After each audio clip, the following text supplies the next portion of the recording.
Great, so I'm Amy again, Cilimburg, and I run Climate Smart Missoula, folks here. And I started working with Sarah when about the same time that Climate Smart came into being.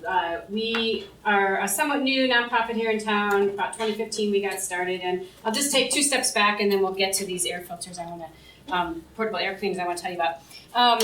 But we were getting started working on issues of climate change and recognizing that as we do see more wildfire smoke in our community, basically our response as a community has been pray for rain, or like I just picked up this little brochure, Tuscany, Italy, let's leave town, right? And clearly we all can't leave town, and there are vulnerable amongst us that really simply don't have the capacity, the means, or we work, and as wildfire smoke has shifted into longer fire seasons, we're back at school. We can't just assume that schools are, everybody, as Sarah and I have talked, kids have to be in school by law, and yet schools may not be the best places to be unless we address the air quality issues. So one of the first projects that Climate Smart, let me see if I can do this, started when we first launched ourselves was, okay, this is what the air could look like.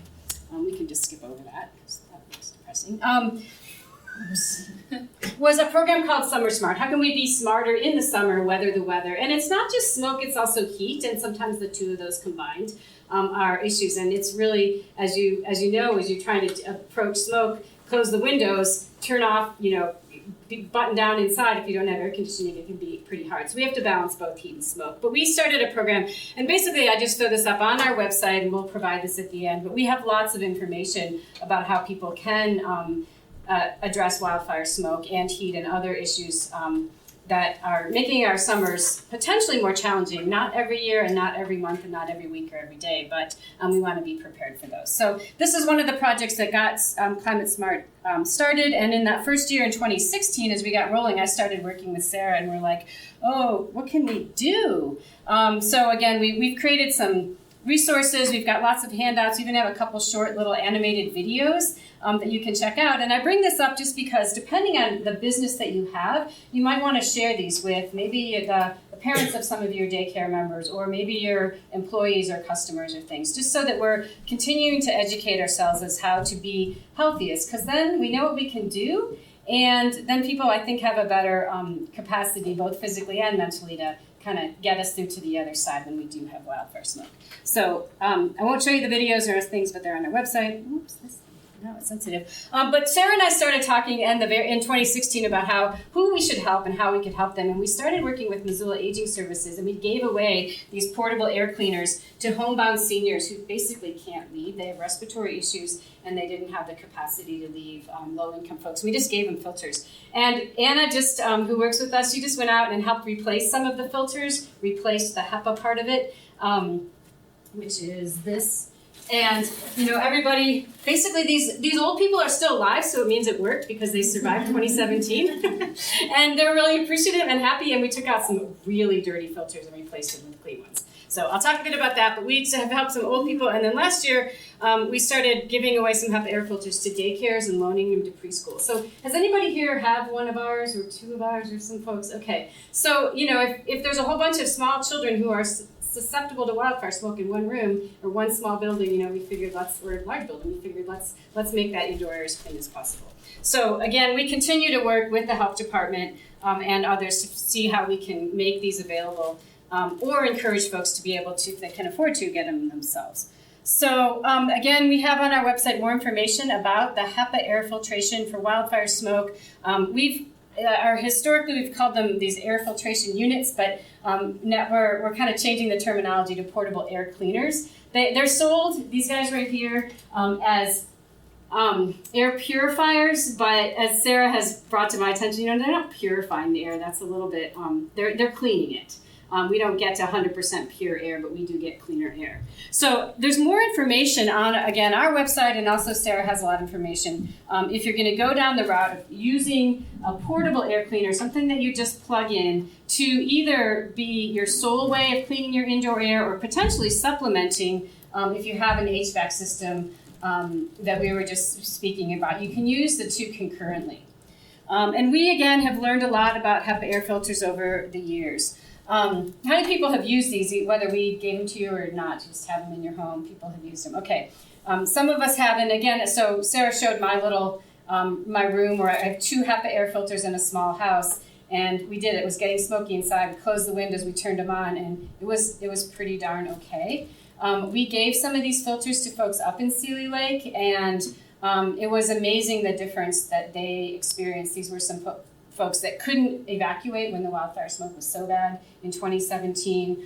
One couple in particular, they were both on oxygen, and they just couldn't leave their homes, and they had 2 filters and did pretty okay during that time. So we are collecting more evidence about how much they work, but I'm pretty sold on them. The deal with these is you can buy them in town, you can order them online, and they're basically pretty simple units. All they are is a couple different filters and a fan, and they just draw air through and clean it and spit it back out the other side. So pretty simple unit. Some people have made them themselves by just taking a HEPA air filter like this and a fan and just blowing the air around. What's nice about these units here is it's a compact, tight system, so the air is not going to find its way in and around the filter. It's going to go through, so it really does clean. Some of the things that we've learned about them, they're not that expensive depending on the room that you're trying to clean, and you can get some fancy ones over $250. But this particular unit that we have used, a similar model to this one, is like somewhere between $120 and $160, depending on if they're on sale, something like that, between Amazon or ordering directly from, this is a Winix. So they're an investment, but it's not thousands of dollars, hopefully. A couple of things you want to make sure is you want to ensure they're true HEPA. There are some out there that are like, they sell them HEPA-like filters. And basically this gets to what Sarah was speaking about. They don't filter out the really small microns unless they're an actual HEPA. HEPA stands for high efficiency, no, what is it? What's HEPA? I've seen multiple. It doesn't matter. It calls HEPA. So you want to ensure that they are true HEPA. This is the HEPA filter portion of this unit here.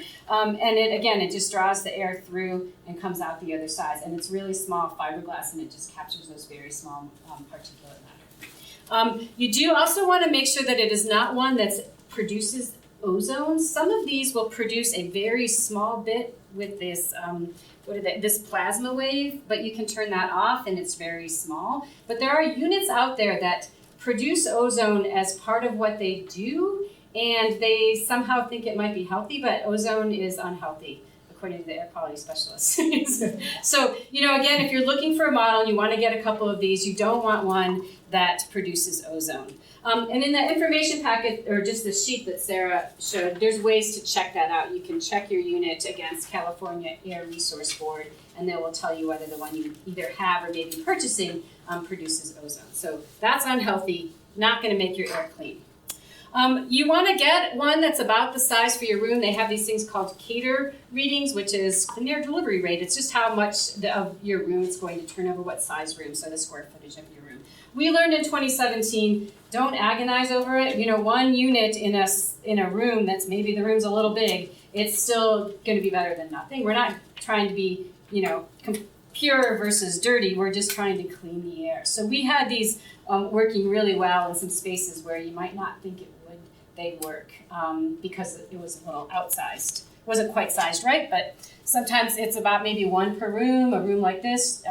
If you had somebody who's very sensitive, we might put in 2. We've given some to schools. There's a child at Rattlesnake has cystic fibrosis. It's like, let's not wonder if this is working. Let's just give her 2, and they will follow her through her life at school, just to keep her air extra clean. One thing we've found is that some of these are really noisy, and some of them are less noisy, the way that the fan works. I really like these Winix models because they're pretty quiet, but yet move a lot of air. Some people, I think Sarah's found that some people, in some of the research they've done across the country, they'll get these units, but they're so loud, it's like having a whirling machine in your room that people end up turning them off, and they're not very effective if they're not turned on. So, you basically just plug them in. You don't want them right up against the wall. You move them out a little bit. They're fairly portable. I know some folks that will, put them in their bedroom at night, bring them out, and put them in the area during the day. So depending on, again, your business, you might be able to put them places and move them out of the way move them around. Some of them, again, are going to be bigger than that. But do consider noise and maybe look that up in the ratings or customer, when, whatever customers say about the different models that are out there. Energy Star is nice because they really are just a fan. They shouldn't up your energy bill too much, but some of them have nice Energy Star ratings and really don't use a lot to move through. So that's a good consideration. And then you do want to look at what replacement filters. It's kind of like when you buy a printer. You're like, oh, that was a cheap printer, and then the ink is like, $6,000 or something like that. You do want to make sure that it's easy to get the filters. And some of them you can get the filters directly from the company. Replacement filters aren't that cheap, but there are some alternatives. Sometimes you can get sort of knockoff, just like with printer ink, right? As long as it fits well. You want to make sure that if you replace the filter, you have one that's sized very close to, or if not the exact size, because otherwise what will happen is the air will just rush around and not get cleaned. So we've just learned a lot about these. We really like them. We found them to be really effective. We're going to learn more about, exactly how effective they are over the course of these couple years. This is just the inside. They all have pre-filters of some sort that take out the dog hair and the big stuff and things like that. There's usually a carbon filter. This one was in the health department building, so it's got some dust on it. I don't know exactly why, but that filters the dust. And then this is their HEPA filter, which you can see doesn't look exactly like this one anymore. It's a little bit dirty. So we do recommend changing these out about once a year. If it's, again, as we were talking earlier, if it's a really smoky season, it might be 2 or 3 weeks. They do have, we think that usually when it tells you to replace the filter, we think that's a timer, not a sensor. So that's good to know. If you have, again, you have a daycare and you have some sensitive kids in there, and it's really smoky for a couple weeks, have some replacement filters on hand and maybe consider replacing them more often. I think the replacement filters, what did we get? Were they $25 a pop? Those the ones we got from the knockoff brand, yeah, they're $25. 25. I think the was trying to sell them for like $60. Yeah. So this really all this unit is. But we have really found that these are effective. They're quite effective. I'm happy to talk to folks afterwards and we answer some questions, but we still have some in our possession if you have a daycare and you'd like to have some available.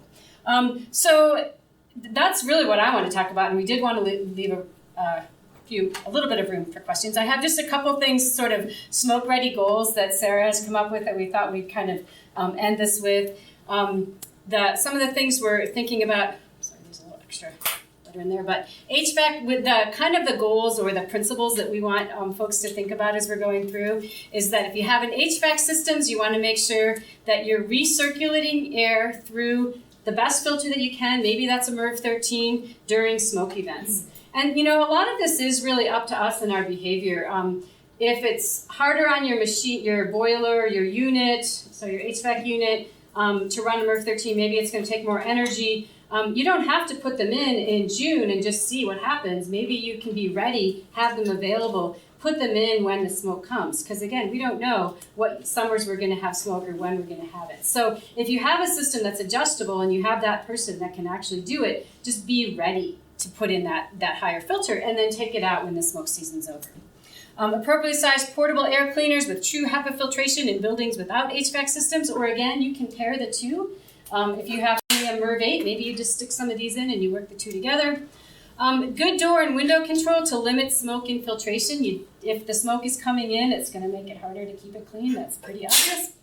And then we're also trying to build, our general goal here is to build public understanding about the importance of creating clean indoor air during smoke events and how folks can best stay healthy.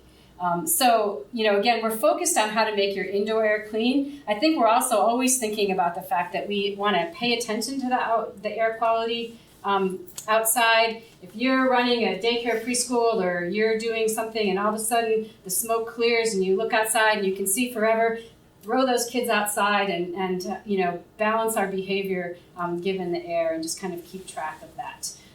Again, we hope we don't have seasons like 2017 every year, but when we do, and kids are inside where they probably should be, we want to make sure the air is clean. So those are just a couple things to think about. And then We have more on our website. You don't really, I was going to put a bunch of websites up here, but this little handout that Sarah provided has a lot of those. And then, of course, you can ask both of us questions or anybody that's here today, and then in follow-up. So we're happy to help.